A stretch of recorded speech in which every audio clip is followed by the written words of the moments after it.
अस्सलामुअलैकुम। मोहम्मद अज़हर सिद्दीक अपने programme political diaries के साथ हाजिर खिदमत है।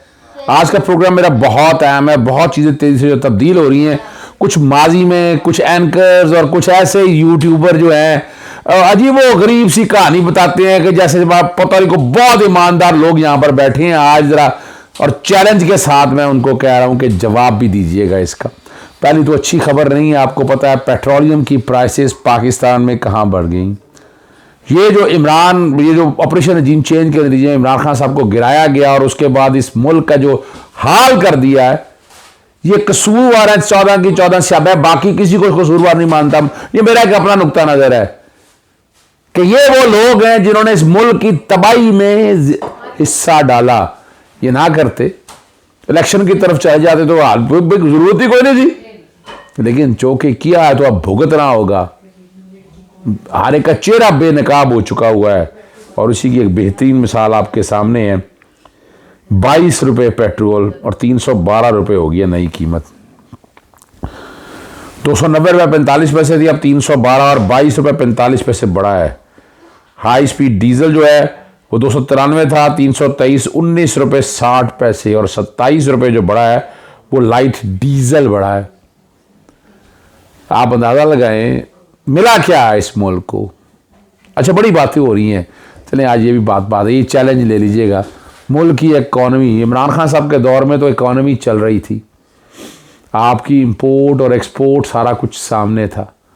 कोरोना के दिनों में भी उन्होंने हर चीज़ को कंट्रोल रखा। यहाँ बड़े दावे किए अंसार अब्बासी हमारे दोस्त हैं, बाकी ने कि ये इसहाक क्या देखे हो इसहाक डार को। हम तो कहते थे इसहाक डार के पास कुछ नहीं है, ये हम लोग कहते थे इस बात को सामने रखते हुए। तो आपने देख लिया कि इस वक्त पेट्रोल ने, डॉलर ने क्या हाल कर दिया है। रुपया मट्टी करके रख दिया, मट्टी करके रख दिया रुपया आपका। उस रुपये की वैल्यू क्या रहेगी, आप यहां से अंदाजा लगा लें आप। और क्या हालात और वाकयात देख रहे हैं। जावेद चौधरी का एक प्रोग्राम है जिसके में नवाज शरीफ की बताया है कि दो बंदों को नुकसान है, एक नवाज शरीफ को और एक पाकिस्तान मुस्लिम लीग नून को। देखिए वो हालात तो बड़ा वाज़ेह है। जहाँ तक पाकिस्तान पीपल्स पार्टी है वो बड़ी नपे तुले से खेली, वो सामने नहीं आई। और मौलाना फजलुर रहमान, यानी बेसिकली तो ये सारी की सियासी जमातें, और मैं उस बात से इत्तफाक करता हूँ। यानी कहा यही जाता रहा कि लाडला अच्छा सहूलतकारी का बड़ा जिक्र करते हैं, जनरल बाजवा का, जनरल फैज़ हमीद का। मेरा एक सवाल है इन सब लोगों से कि ये आप भाई नूली के हो ना, आप ख्वाजा आसिफ का सवाल का जवाब दे दें। किसी ने आकर उसको नेगेट किया। अप्रैल 2019 इमरान खान साहब अगस्त 2018 में आए हैं, अप्रैल 2019 में जनरल बाजवा ये कहते हैं कि उनसे राब्ता हो गया था। और उसका सबूत क्या है कि नवाज शरीफ को सजा मिली, जेल में सड़ना चाहिए था इस इंसान को कि जिसने लूट मार के बाजार गर्म किए हुए थे। नवंबर 2019 को 4 हफ्ते की इजाजत दे के मुल्क से बाहर गए। पीरियोडिक रिपोर्ट्स आनी थी। आज भी आप सहूलतकारी की बात करते हैं, क्यों नहीं केस लगा। मैं सवाल करता हूं आपसे, लाहौर हाई कोर्ट में आज तक वो केस क्यों नहीं लगा? क्यों पीरियोडिक रिपोर्ट्स नहीं मांगेगी? क्यों नहीं एक एक चीज तलब की गई? क्यों नवाज शरीफ किसी अस्पताल में नहीं किया? ये तो रिकॉर्ड की बातें। फिर उसी का सबूत क्या दिया था? दिसंबर 2019 में टेलीफोन पर बात कराई थी, ये ख्वाजा आसिफ कहते हैं। कोई एक्सप्लेनेशन नहीं आ रही। तो जनरल कवर जावेद बाजवा साहब जिनको उनको फायदा दे रहे थे वो सामने हैं। और मैं एक बात करता हूँ यहाँ, बड़े यानी कुछ दोस्तों से मुलाकात हुई, उन्होंने बड़ा कहा जनाब उस्मान बुज़दार ने लूट मार कर दी। पता नहीं, मैंने उनसे देखें, मैं ट्रांसफ़र पोस्टिंग या इन चीज़ों में मैं नहीं पढ़ना चाहता। मैं बात कर रहा हूँ प्रोजेक्ट में। नवाज शरीफ के दौरों में क्या प्रोजेक्ट था? बिजली घर के प्रोजेक्ट में पैसा, सड़कों पे पैसा, फिर यहाँ मेट्रो ऑरेंज में पैसा। ऐसी चीज़ों में बताएं कि जहाँ आपने कोई पैसे कमाए हो। ये वाले और बताएं, उस्मान बुज़दार का ले लेना जी। उस्मान बुज़दार को उतरे हुए भी आज 18 महीने के करीब हो गए, 17 महीने के करीब। क्या कर लिया आपने? कितने केस सामने ले आए? फिर वो फराज शहजादी के बारे में बड़ी बातें रहेगा, और वो भी मैं आपके पास एविडेंस मेरे पास काफ़ी आ चुकी, मैं बता दूँ। कुछ नहीं, 2 सालों में कुछ नहीं किया उन्होंने। क्या किया बता दें? बड़ा इल्ज़ाम रहा जनाब। वो भाई मेरी बात सुनिएगा, बात है वो यानी नैब लगा रहा है, एंटी करप्शन पीछे रही, मुलाजम उठाई रखिए, 8-8 महीने 6-6 महीने पूरा कारोबार तबाह कर दिया। कारोबार जाके हमले किए गए। ये रिकॉर्ड की बातें, कौन कौन सा मुलाजिम उनका उठाएगा? ये रिकॉर्ड पे, हर चीज़ में रिकॉर्ड पे रखी हुई है। उनके मासूम बच्चे जो हैं ख्वाहिशजादी के छोटे हैं, अपना 18 साल, उन्हें छुट्टियों में जाना था, उनके नाम PCL में डाल दिया, कोई बेस ही नहीं थी। हाईकोर्ट डाला गया और हाईकोर्ट नहीं सुन रही। कमाल की बात ये है, आप परेशान हो गए इस बात को सामने रख के। अब वो जवाब आना है जी, उसका जवाब आना है, एक जज के पास जाता है, दूसरा जज भेज देता है मादर के साथ। मैं सच बोलूंगा, ये सारा मामूली सा एक काम था, लेकिन जजेस में हिम्मत ही नहीं करते। कौन कहता है कि सहूलतकारी जितना इनको एडवांटेज मिला है नवाज शरीफ को और इस खानदान को, अजीब बातें करते हैं बैठकर। आज तक पैसे ऐसे हिसाब दे सके? हिसाब दिया आज तक?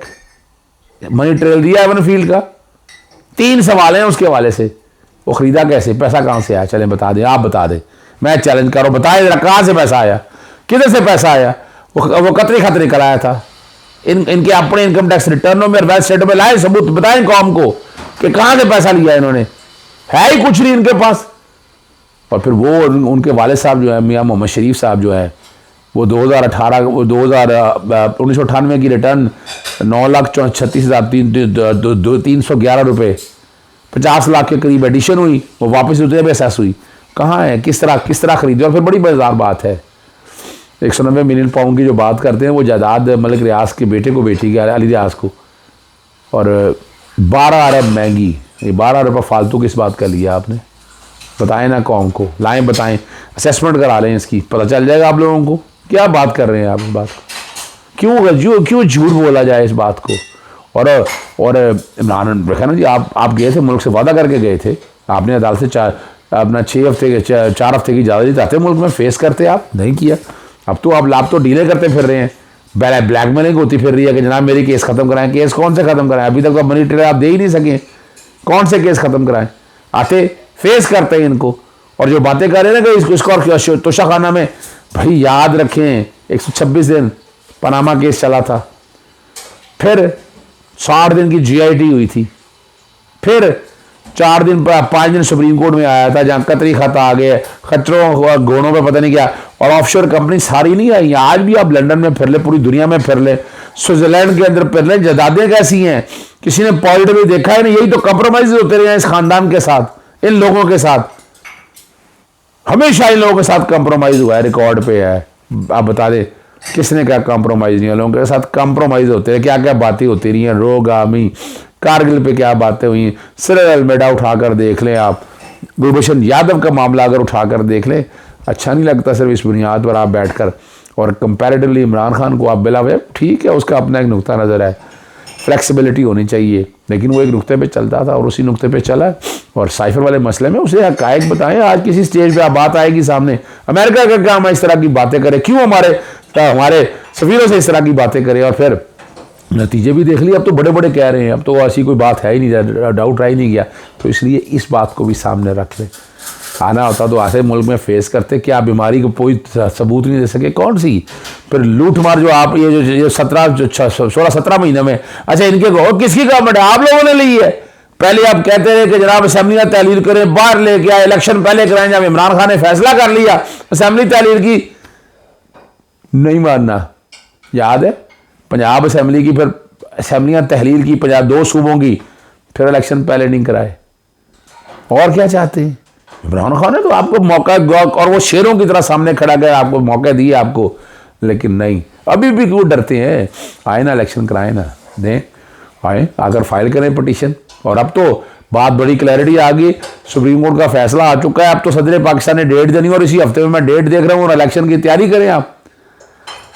9 मई के वाक़े की और वो उसके बातें कुछ और है, मैं उनमें नहीं उलझना नहीं चाहता। बाकी इमरान खान का केस है क्या? तोशाखाना ज़मीन पे गिर गया, 190 मिलियन पाउंड केस ही नहीं है, पैसा सारा का सारा पाकिस्तान में पड़ा हुआ है, 1 रुपया नहीं है। अपना अलकादर यूनिवर्सिटी वो खड़ी है अपनी जगह और लोगों को तालीम दे रही है, उसमें भी कोई ऐसी बात नहीं है। तो ये जो आप बता के ना करके, मैं वो इंटरव्यू मैंने पिछवाने की ज़रूरत क्या है, अपना जावेद चौधरी का सुन लीजिएगा, उसकी वजाहत में जो नवाज शरीफ के फ्रंट मैन है वो आकर बताते हैं कि जनाब क्या है, क्या मुल्क के लिए किया, क्या ज़रा बताए तो सही ना, क्या किया मुल्क के लिए। ये 17 महीनों में जो तबाही कर दी है, डॉलर के साथ आपने किया, अपना लेके आए, मिफ्ता इस्माइल आया, इसहाक डॉलर आया, क्या कर लिया आप लोगों ने? बड़ी बातें थी आप लोगों के जनाब, हमारे पास क्या इतने ऐसे ये इतनी हुकूमतें अपना 3 दफ़ा ले ली आपने, फिर पंजाब की ले ली, क्या दिया मुल्क को? हाँ, जाती उम्र वगैरह घर बन गए, सरे महल बन गए, और क्या मिला है इस मुल्क को? और कुछ नहीं दिया आप लोगों ने।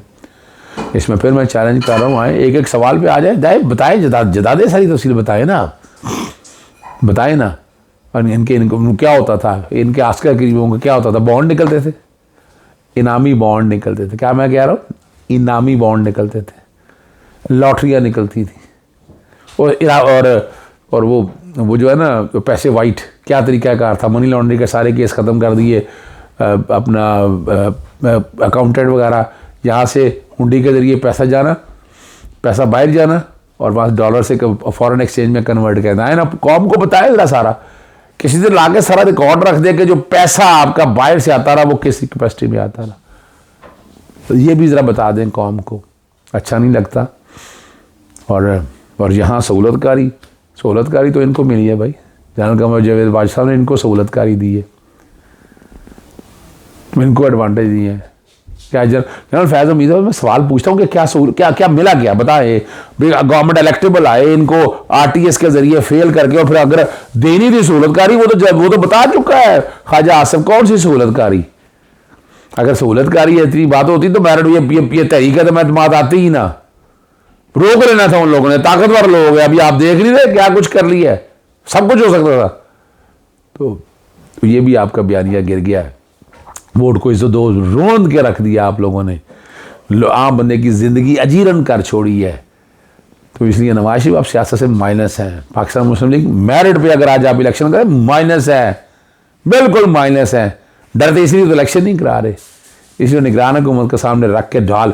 क्या आप अच्छा, आज बड़ी मज़ेदार बात है, मोहसिन नकवी इस्लामाबाद क्या लंदन में क्या कर रहा है इस वक्त बैठे? मैं समझिएगा लंदन में क्या कर रहे हैं इस वक्त। और ऑपरेशन रजीम चेंज में ये लोगों का किरदार था, बहुत सा किरदार था। और वहाँ मुलाकात होकर क्या चीज़ें तय हुई हैं, ज़रा ये भी कौम के सामने बताइएगा। बाकी तो वहाँ सहाफ़ियों के साथ जो जलालत होती है, सहाफ़ियों को जो जलील किया जाता है नवाज शरीफ के, पता नहीं क्या मुझे दुख होता है। सहाफ़ियों का क्या काम है वहाँ जाने के लिए? कोई ज़रूरत नहीं है इन लोगों के पास जाने के लिए। आप आएँ, आराम से मामलात को लेकर चलें, इससे कुछ हासिल नहीं होना। और अगर आप आगे जाना चाहते हैं, ये सारे जो लंदन में बैठे चेहरे हैं वो भी बेनकाब हों तो बहुत कुछ सामने आ जाएगा। इजाज़त चाहता हूँ। अस्सलाम वालेकुम, अल्लाह हाफ़िज़। पाकिस्तान जिंदाबाद।